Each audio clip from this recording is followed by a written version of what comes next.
Hey, it's JC1424 once again with NASCAR Thunder 2003. And in this episode of our season as Bobby Labonte in his number 18 Interstate Batteries Pontiac Grand Prix, we're going to be completing the Brickyard 400 at Indianapolis Motor Speedway, which is race 21 of 36.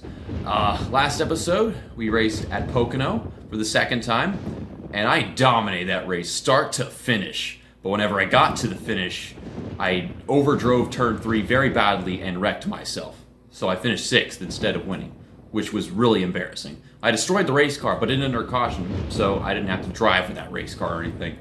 Just 2 to go, and I don't know how I managed to just blow turn 3 so freaking badly. I also called the game NASCAR Thunder 2002 in the intro. At no point during the editing or recording process did I ever notice that. And then everyone was storming at me in the comments. Oh my goodness. Also, Ultimate 23 Dragon noticed that they called Shauna Robinson a he. That's news to me.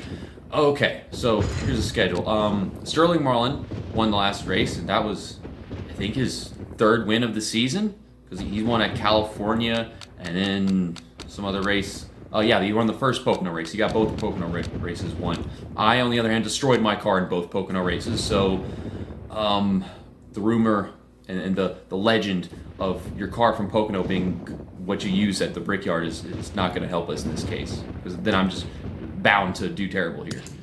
Here are the standings. We gained a lot of points still because we were having a great race, gaining points and finishing up front. So now we're 131 back, or 136 back. I was 171 with Sterling Marlin here. Dale Jarrett is 4th, 104 back. Ricky Rudd 3rd, 83 back. Jeff Gordon is in 2nd, 12 behind Mark Martin, points leader. Okay, we're going to be using the red, white, and blue MLB All-Stars car for the 2nd time this season. The first time we used it was at California, and this, I was thinking that Michigan would be after Pocono, but it's not. But I mean, I probably would have used this one at that race instead. But now that Indianapolis is like a 4th of July race, this was a good choice.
Welcome to MRN's live coverage from the famed Indianapolis Motor Speedway for today's Brickyard 400. The Brickyard is a track with a lot of history, and it's seen plenty of great racing over the years, hasn't it, Barney? Indianapolis Motor Speedway. What a deep history this place has. I still get chills walking into this place. Speaking of history, there'll be a lot of drivers fighting to get into victory lane for a chance to kiss the bricks after this one is all over today.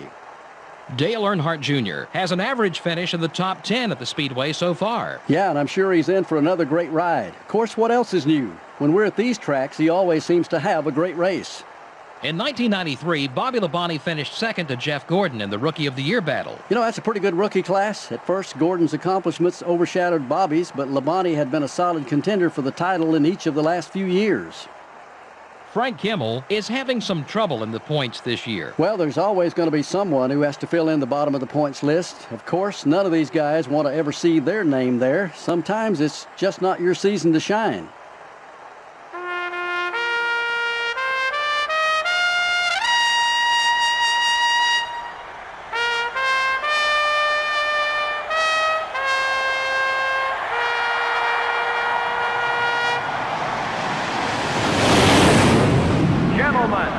Start your engines.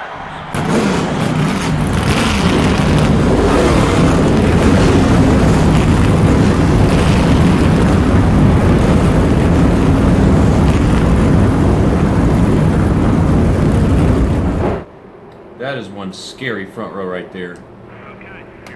I was gonna have some Pepsi, but oh my God, don't do that, please. I ain't got enough time to get myself a sip of Pepsi before we get this race going. But love this paint job. 16 laps.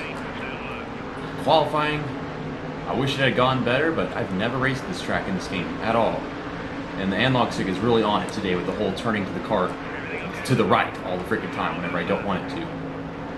I have no start, restart speed. This car is so loose off the corners. This is so shit. Can I please pull ahead of the guys on the inside? Come on. Well, there's Ricky Rudd. Already in front of me. I don't like that. Ugh. No front end grip. No front end grip. It won't turn. Oh my goodness, Bill Elliott. We just kind of bopped him. Just bopped him. That's all we did. Okay. Not a good first lap. I lost 3 spots. I mean, it could be way worse than 3 spots. Let's go forward. Let's go that way. Face cam lighting is actually worse now that I'm actually in my regular room, not some double bed whenever I don't need a double bed. I'm one person.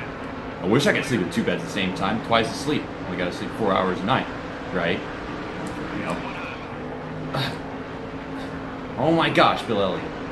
I have to slow down so much to get this car to steer in the corners. It just doesn't want it. This TV is honestly set up better visually than the TV was in the other room. I can tell you that much because like it doesn't seem so distorted, like really up close in my face, and I can see what's going on the screen much better. I'm trying to hang on to these guys and make it work. Bill Elliott just keeps on trying to pass me. I don't have good pace right now. We're gonna get to these guys. We're drafting them right now in the straightaway. Ugh. I'm so fed up with how weird my life is right now. From one hotel to the other, and I just want a good place to stay that doesn't smell weird, where I have room to plug shit in. My last hotel was nice, but that was just temporary. It was a little more expensive because it was well taken care of. And it's like the other 2 hotels, I worry about roaches or them smelling weird, or just, I like carpet. I don't like hard, ugly floors. We're moving forward. Damn, dude. I hate how strong they are. This is just like Pocono, to be honest. They were kicking my ass going through the corners at first. It wasn't quite like that in the second time we raced at Pocono, just because I was starting up front, running up front all the time. But that's something very similar about this track in this game, and it makes sense that it would be similar. These guys are just killing me in the turns. They can just throttle it in so damn hard. Come on. Try braking late, but braking hard. I'm trying to move forward and get something out of this car right now. I don't want to run mid-pack all freaking race and finish badly in the race and then lose a bunch of points that I gained in the last race. And get dirty and push these guys around. That is Kurt Busch behind me and the little Tykes car. Holy crud. And he's getting a run. He wants to pass me. I don't like this. You know, I wasn't actually planning on uploading 2 videos of this game in a row. I wasn't just go do Zathura again. Only get a second part in, but I didn't feel like playing that game all night long to get 3 levels done. Trying not to hit Dale Earnhardt Jr., but trying to get this car to go. This is not a good car. It shouldn't surprise me. My car at Pocono in the second race was great. In the first race, I think it was also pretty good, but I wasn't ready to drive it. Now we come here and, well, I destroyed both my cars, so I didn't really have anything to work with. But logically speaking, I just don't have any speed in this car. I don't have any grip. Ugh. Just push him the fuck out of the way. Let's go, man. Come on. We're in 22nd. We're back where we started. We've done race 4 freaking laps. We're already a quarter of the way through the race and more. I'm going. I'm doing it. Ugh. No front grip. I just drifted through turn 3 entirely. Holy crap. This is so fucking irritating how bad this car is. I mean, it's not bad. It's just not good. It's somewhere between good and bad. It's just an okay car at best. Now they're taking pit stops. I couldn't try a tire strategy because I know this car is already hard enough to drive as it is and just lacking in steering, so I don't want to make it worse and not get 4 tires or whatever. At least you kept it in good shape. Oh my god, so fucking loose. It's so damn tight in, but then so loose off sometimes. I can't tell if I'm under driving corners, but coming in from the wrong angle, so I mess it up anyway.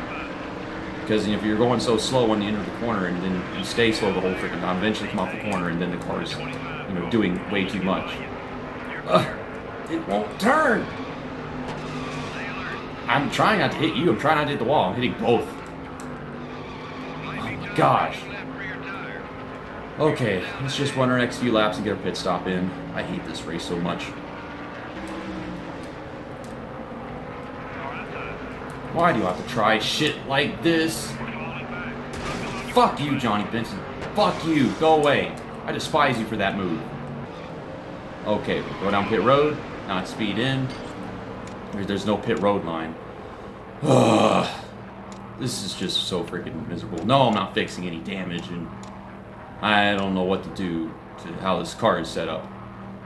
Take out wedge, and then it'd be even more loose. Take out tire pressure, the tires wear faster as if they were already wearing fast. There's just nothing I can do. I don't have downforce, and the car is loose as shit.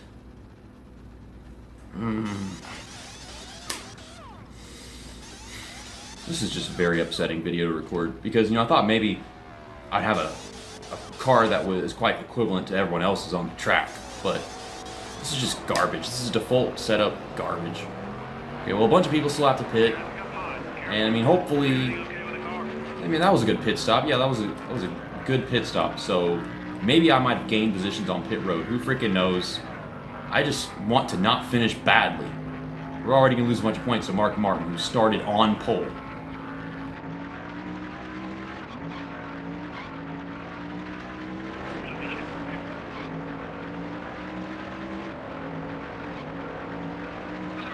So still a couple sets of pit stops to happen because, some guys are behind us and we just passed all those. We're 28th and a bunch of cars still have to pit.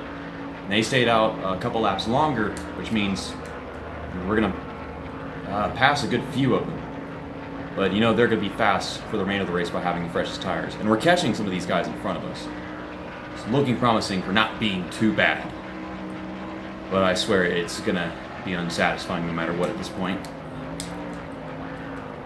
Ugh. I'm shaking. I'm freaking shaking. I feel my arms shaking with me trying to be steady with the analog stick and all kinds of crap. It would also help if I didn't take turns like that. Ugh. People are catching me right now. Yeah, I saw Ward Burton come off pit road a lap after me. So yeah, I do have to worry about all these guys behind me being this fast. Okay, so we passed a few of them. Back to 22nd where we started. We're passing some more cars, including Ricky Craven. There is Ricky Rudd, and he pulls off pit road right in front of me. It's frustrating.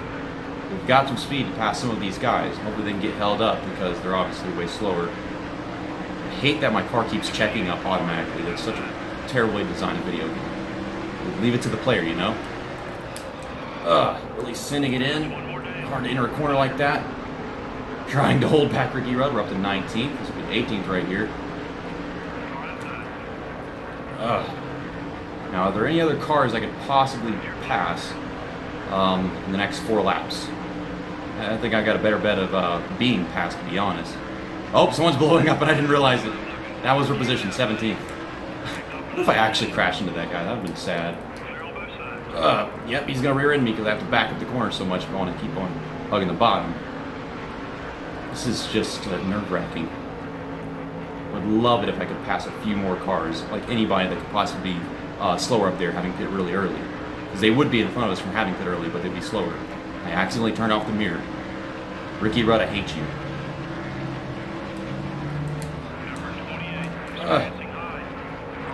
Nope. Nope. Oh, he forced me into the wall and we wrecked. Just that freaking hard to block someone. Oh, we destroyed Jimmy Johnson. My mirror has so many flipping cars. Well, I'm still 22nd. I can't stop spinning the tires. I'm sliding all over the damn place. I can't pit. I'll lose all my track position. But the car is even worse now than it was before, with the damage. I need Pepsi. The face cam is a little garbage in this video. I already know it. I just had Pepsi just fall across my nose. That was like 5 flipping cars. Holy crap. There's Ricky Rudd, Shauna Robinson, Ward Burton. Okay, it's all these guys behind me. Elliott Sadler, Michael Waltrip, Jamie McMurray, and somebody else. Holy shit. No, I'm not pitting. I'm 21st now. So is the race ending under caution? No way. It's ending under caution. I didn't think it would. I guess it could have been worse. That was Dale Earnhardt Jr.'s 3rd win of the season. We all know his previous win was at New Hampshire, which was a nightmare for us. His first win was at Darlington. I don't even remember Darlington that well, to be honest. But I can certainly remember these other 2 races that he's won. Oh, we are the furthest behind the points leader that we've ever been in this entire season. 201 points. I mean, we were 136 points behind going into that race, and before that was 157. This just keeps getting worse and worse. We have 15 races left in the season. No, I don't see it happening anymore. I don't think it's possible. You know, we've been able to gain points, large amounts, small amounts, but with how this season has gone, my lack of experience in this game, and some of these tracks where the default setup is just total garbage. We went to this track and had no front downforce, and the car was loose as shit if I did get the right speed off the corner. There's Dale Earnhardt Jr. I mean, he can't win this championship, but it's nice that he's doing well. Dale Jarrett's fallen behind us. Not surprising. And Sterling Marlin's moving ahead. He's 4th, 181 back. There's Ricky Rudd, 3rd now, 136 back. So he took my place as far as the distance behind. And it's really just between Mark Martin and Jeff Gordon. It has been for quite a while now. Jeff Gordon was, I think, 12 behind before we did that race, so he lost 5 points on Mark Martin. So, Kamikaze, you want to watch Mark Martin win the NASCAR Cup Series in 2002, which is something that I think he could have done in 2001, or maybe it was 2002, I don't freaking remember. Next up, Watkins Glen, New York's Thunder Road, the Sirius Satellite Radio at the Glen, race 22 of 36. We're going to be using the Frankenstein car, finally, so I can scare away the competition. Maybe that'll work. And hopefully, if I do scare away said competition, I'm not scaring them away that way. They're staying back there. What's on the back of the car? That's what we need to know. This is depressing, because now I'm starting to accept my fate. I need more Pepsi. Stick with me, guys. You never know how this can play out. See you next time. That's that, and episode over.